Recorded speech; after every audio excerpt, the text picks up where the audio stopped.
world. I am Bibi Amna Feely and Assalamu alaikum wa rahmatullahi wa barakatuh, and this is Let's Sit Down. On today's edition, we speak about the coping mechanisms in a school, in particular Orient Islamic School, and to have that discussion with me, I have the principal of the Orient Islamic School joining me in studio. But before we get into that, take a look at this. During the COVID pandemic, more than 900 million learners were out of school. However, as schools begin reopening, schools are gradually adopting to the new normal. Such new normal is what the Orient Islamic College has equally adapted. Hence, we would be looking at the coping mechanisms used by Orient Islamic School during the COVID-19. Assalamu alaikum, Mr. Ansur, and welcome to Let's Sit Down. Wa alaikum salam wa rahmatullahi wa barakatuh. I mean, I'm so happy to be interviewed by an ex-student of Orient, mashallah. Shukran jazeelan. Alright, so let's get straight into it. What coping mechanism did Orient adopt in the inception of the COVID-19? Listen, we had no option because we are bound by the regulations of the Department of Education. Now, when COVID-19 first made its appearance, the Department of Education obviously had to address the matter.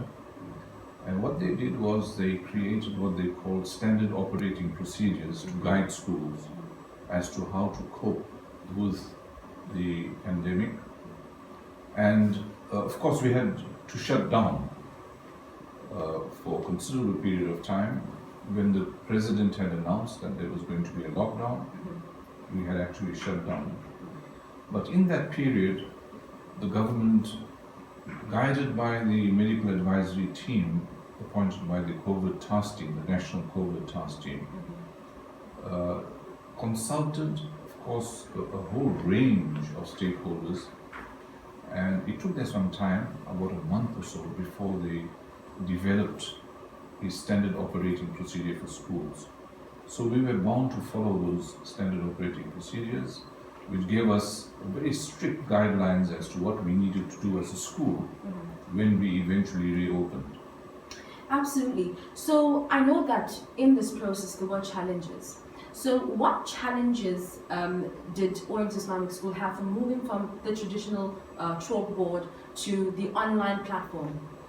We were very fortunate, Amina, because what had happened is that we had already, somewhere in January, started the process of migrating our teachers towards the Google Classroom platform, which is an online platform, because it has always been our intention to integrate technology into our normal teaching.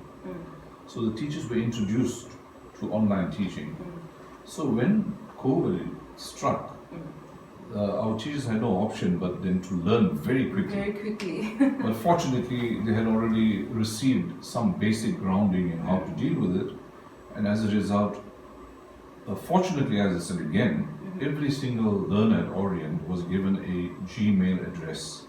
Okay. So that Gmail address enabled them to log on to the Google Classroom, and it made it very easy for the teachers to set up a virtual classroom in which they could actually interact with the children, and they could even take a roll call to see that they were in fact present. So it made life easy, but obviously there's a huge difference between teaching in the classroom face-to-face and teaching online. And up to now, our teachers are still learning the methodology of trying to adapt teaching children through the online platform versus face-to-face.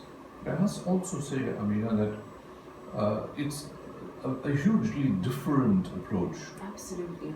Because there has to be considerable discipline on the part of the parents to start off with. Absolutely, yeah. To make sure that their children are, firstly, they have the necessary data, that they have the device, and that they are in fact in front of their computers doing the work. Okay. And then the children need to be disciplined, because there's nobody standing over their shoulder watching them, no teacher supervising. Yeah. And the reality is that our experience has been that after they had come back, having been on lockdown for almost 6 weeks, we tested them and we found that there were considerable gaps in their knowledge. As a result, a lot of the work had had to be retaught. And we will experience that, I would think, going forward for the next couple of perhaps months or more, until such time as both the teachers and the learners develop the discipline to deal with online learning. And this has been a universal experience. Absolutely. You know. Now you talk about when the president first came onto our TV screens and he gave us the lockdown regulations from stage 5. Now, alhamdulillah, we are now on stage 1. But maintaining the social distancing in schools, now the new normal is the masks and the sanitizing, the social distancing like how we are now. How has Orient able to maintain that? Seeing during break time, children are coming back from being locked down for these 6 weeks, and now they are coming into an environment where they're coming to school. And normally when they come to school, they play with their friends, they hug and they share lunch and all of these things. And now they have to totally change from that behavior. So how has Orient, as an institution, been able to maintain that these learners keep to these rules and regulations? With great difficulty, I must tell you. I mean, it's so difficult. I'm sure. Difficult to curb the exuberance of young children. It's very, very difficult indeed. And of course, the other thing I must say is that there have been so many conspiracy theories doing the rounds. As a result, we have to convince some of our adults as well that this is a reality. Absolutely. Up to now, there are a large numbers of people who feel that this is not true. That the corona pandemic has been perhaps created to create panic in the world and perhaps to control the world economy and to monitor everybody's actions and movements and so on. So firstly, we had to convince our staff that this is a reality. There were some of them who were a bit skeptical. And then we did the necessary at school. We actually created markings, 1.5 meter markings, to make sure that the children stand at those respective spaces. So there was a lot of work that had to be done. At considerable expense, I can tell you, because it doesn't come cheap. Absolutely. The sanitizing, the markings, Definitely. and all of that, the signs. So, but fortunately, what the state has done, the standard operating procedures I spoke to you about earlier have been revised twice. And with the latest revision, what they have decided to do is to reduce the distance from 1.5 meters to 1 meters, provided the children have their masks on. And they've also allowed for a mask break. Okay. After every 2 hours, Okay. children are allowed to be out in the playfield without their masks, because it's impossible to keep your mask on for such a long time. So, provided they keep their distance of 1.5 to 2 meters, they are allowed to have their masks on for a period of up to 20 minutes. So, we've been trying to monitor this. We have to constantly remind children. The teachers on duty have to constantly remind children, but it's not easy. As I said, it was with great difficulty that we managed to keep the children. And so far, fortunately, we have a system at Orient where we have a nurse who does secondary screening. So if a child comes to school and declares some symptoms, the nurse immediately takes that child in for secondary screening. And in that secondary screening process, if she is not happy that the cough or the sneeze or the fever can't be explained, then those children are asked to go home and self-isolate for up to 10 days. 10 days. And to date, we have weekly schedules. We've had about 84 children who have had, they were not tested positive. We did have, I would say, a maximum of But I'm sure about they had 15. mild symptoms. That's right. And just to protect the rest of the school population, we have in fact asked them to self-isolate at home. Absolutely. Okay, so let's talk about our matrics. We all know, everybody knows that matric is a crucial part in any student's life.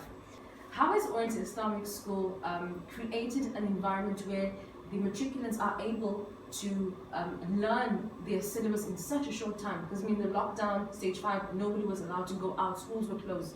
So how were the matriculants in a short period of time able to learn their syllabus for their trial examinations and their final exam? Well, again, I must tell you that most of the syllabus content generally is covered in grade 11 and in the first term of grade 12. So in most subjects, the teachers actually were doing revision from around March, April onwards. There are some subjects where there are still sections that had to be covered. But in a combination of the online learning, and we gave preference to the matrics, we made sure that the matrics did in fact attend those online lessons. And when schools reopened, we took the decision to get the matrics back first. So the matrics have been back virtually, they only lost a maximum of 3 or 4 weeks. So we were able to not only cover whatever syllabus was remaining, but we were also able to test the children. We had pre-trial tests, which gave us an indication of sections that needed to be covered. We did the remedial work, and then we are currently busy with trial examination. So we are very confident that the teachers have done whatever it takes to treat these children just as we would have done any other matric class or in the past. So as you speak about confidence, are you expecting 100% pass for the matriculants this year? We are very hopeful, inshallah. We've had, Orient over the years has averaged over 99% pass rates, and we're very confident, inshallah, that we will maintain that. And we're looking forward to some excellent results as well, inshallah. Thank you so much, Mr. Ansur, for joining us today. Do you have any parting words? No, all I want to say, Amina, is that we make dua, inshallah, that this COVID-19 pandemic will be over soon and that the world can go back to a stage of whatever new normal they talk about. Absolutely. Of course, it has turned our world upside down. Yeah. And all we have to do is make dua, inshallah, that Allah relieves the world of this plague and pandemic so that we can, our children, and in particular our children, can have some form of normal schooling. Absolutely. I wanted to ask you one last question regarding the registration at Orient. Is it now open? Yes, it has been open, and obviously parents are free to apply for registration, and we're hoping, inshallah, that we will have a full house next year. Inshallah. Thank you so much for joining us. Absolute pleasure. Jazakallah khair. And thank you for watching yet another amazing episode of Let's Sit Down with myself, Bibi Amina Feely. Don't forget to join us every weekend where we give you your amazing dose of what's happening around us. Don't forget to like, share and subscribe to our channel, and don't forget to like our Facebook page and follow us on Instagram. And if you'd like to share your feedback, share it to Let's Sit Down with B South Africa at gmail.com. From my side and the team here at Let's Sit Down, goodbye and assalamu alaikum.